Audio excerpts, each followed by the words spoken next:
What is the scariest thing you've ever seen while driving at night? Now, for the first comment. Someone I knew locally came across a Jeep that had just crashed into the ditch on a highway at night. Flipped on its top. Wheels still turning kind of thing. He was the first on scene, so called 911 and ran down into the ditch. The driver, who was badly mangled, had been tossed from the car and was dying. This guy held him and the driver died in his arms. The weirdest part of it all was that he found out the next day that it was his cousin. But he hadn't been able to recognize him as here. Next comment. A fucking owl standing on the corpse of a large buck in the mountains at 3 to 5 am. All you see as you approach are two glowing red orbs. Then slowly it becomes huge dark form standing on the edge of the road with eyes of fire. Then you get close enough and this massive fucking owl just gives you the death stare as you go past. You realize it was just a large-ass owl standing on the remains of fresh roadkill. Freaked me out for the rest of the dark part of the drive. Next comment. Driving down a 2-lane divided highway. I came up to a couple semis and went into the left lane to pass. I did a shoulder check to get back into the right lane when I saw headlights in front of me. In my lane, the car was going the wrong way. I managed to swerve into the ditch. It felt like I was mere centimeters from death. Thought my wife's scream would be the last thing I ever hear. And I never want to hear it again. The semis I passed all pulled to the shoulder to come check on us. Didn't see the car anywhere. I think they just kept going.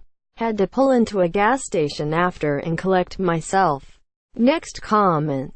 I was following a gray Toyota Tundra in a massive blizzard through Montana on McDonald Pass.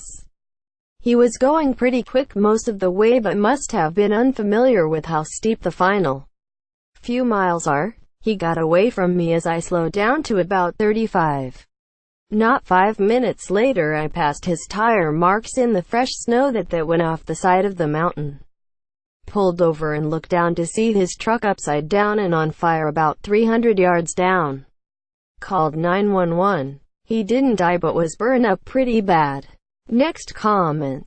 This is a story about something that was really scary at the time, but kind of funny in retrospect. Once I was driving through an unfamiliar stretch of desert and mountains on my way to a campground in Utah. The sun had set and it was pitch black outside. We hadn't seen a town for a long time, which was fine because we didn't need fuel. But it's worth noting here that before it had gotten dark, the last several exits that had been marked on the map didn't appear to have any people at them. There weren't many other cars on the road that we could see. But eventually this vehicle came up behind me, clearly going much faster than I was. He passed me on the left and as he went around me I could see that it was a pickup truck with a lift kit. The pickup got back into my lane in front of me. He stayed there for a few seconds, then suddenly swerved to the left and slammed on his brakes. He then cut back over into my lane so he was behind me and switched on his brights. He followed me like this for some time, getting right on my rear and flashing his brights repeatedly. I started getting nervous at this bizarre and aggressive behavior. I told my wife to help me find a populated exit. The road began to spiral down a steep mountainous slope.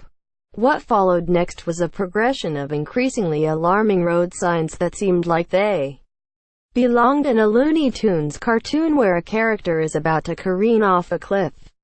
These signs said things like, "Watch for wildlife," "Frequent wildlife crossing next 20 miles," "Watch for ice," "Watch for falling rock," etc. None of them would have been scary on their own, or maybe in the daylight.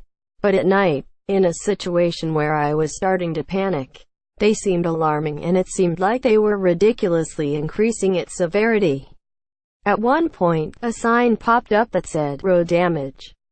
Since I was in panic mode, I remember exclaiming, "Why don't they just fix the damage instead of putting up a sign?"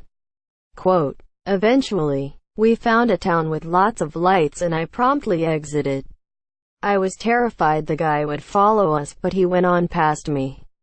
I pulled into a gas station, and that's when I figured what I probably should have realized a long time before. I had my brights on. Next comment. Whilst driving from Morelia to Ciudad Hidalgo, in Mexico. Back in the 80s, we had two ways to get to Ciudad Hidalgo, which was the National Road or the old National Road, which was called Mil Cumbres.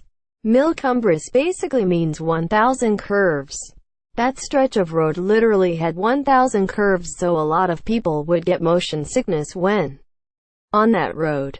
One evening on our way back to my grandparents, who lived in Ciudad Hidalgo, my grandfather was driving and he loved taking Mil Cumbres because it had really nice views and he just really loved driving that road. But since we had the new National Road, not a lot of people use that road anymore, so it was kind of desolate with the exception of passing one or two little towns.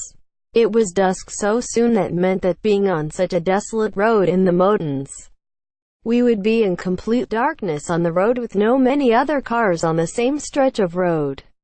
It took 2 hours to get to the town on that road, so maybe 45 minutes into the drive it had already gotten really dark, and as we were driving my grandfather started slowing down. I was sitting in the back seat because my grandmother was in the front with my grandfather, so I kind of stood over the front chairs to see why he was slowing down. That's when I saw a hugged tree log blocking the road. My grandfather came to a stop and immediately started going in reverse to turn around and get out of the immediately. After we turned, my grandfather stepped on the gas pedal and I was sort of thrown back into the back seat. I immediately turned around to see if I could anything, and as we were speeding away, I could see men, very dimly since the light from the taillights from the car were starting to get dimmer and dimmer, coming from out of the adjacent trees next to tree log on the road, with flashlights and guns. We were about to get robbed, and thanks to my grandfather's quick thinking and taking action immediately, we avoided it. That was the last time I was ever on that road. Next comment. Dad was driving at night, and I was looking out the window and saw two red pinpricks in the cornfield, and it followed us. I told my dad about it and he said, in the most calm, casual tone for this situation, "Those are cornfield demons. Stay in the car and you'll be okay." Quote.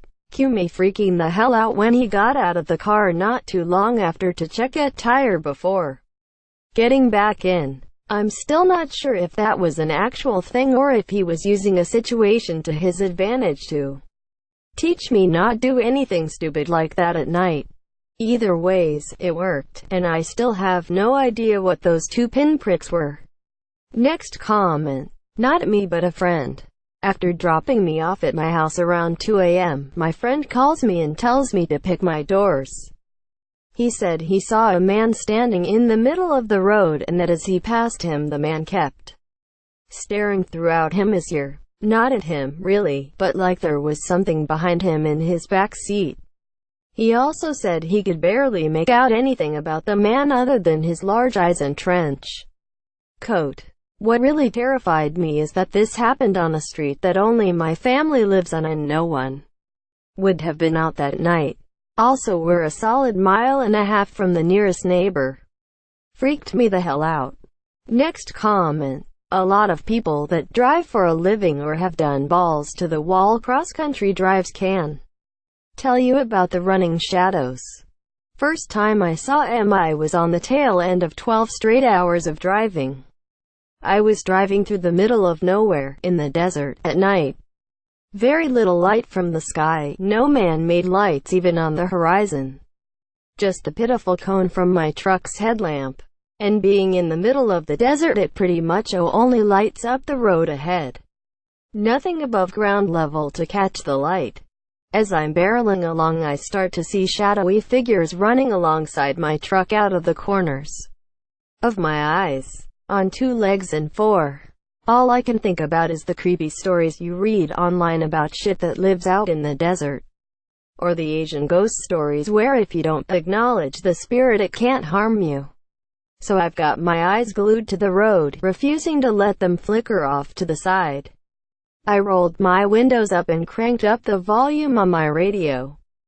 Drove like that for probably an hour and a half until they slowly petered out, roughly 15 minutes. Outside of a little one-light town, I've had people try to carjack me. People try to rob me after I pull over to render aid. People jump out at me on twisty mountain road. You name it.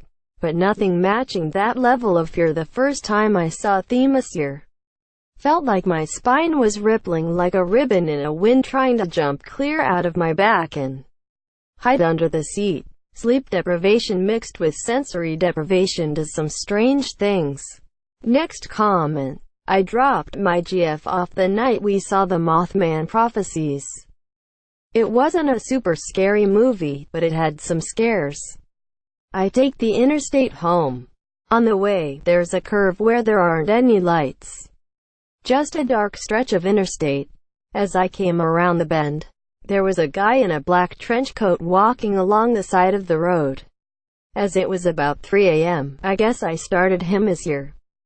So, when my headlights hit him, he whipped around and I swear he stared me right in the eyes. My heart jumped into my throat. The whole event lasted maybe 2 seconds tops, but it had my heart racing. Not paranormal, but definitely scary for me. Next comment. I was driving on a near-empty freeway at midnight when I saw a weird flickering light on the freeway. It was super dark and barely any lights besides headlights, so I slowed down a bit and merged a lane over. As I passed, I got a good look and it was a car absolutely destroyed and on fire. I was a little shocked and ended up driving a bit past it before I really saw what it was, and by the time I thought about pulling over, it was already far behind me and a cop sped past me on the other side, so I knew they were aware of what happened. Thanks for watching. Please subscribe and like the video if you enjoyed.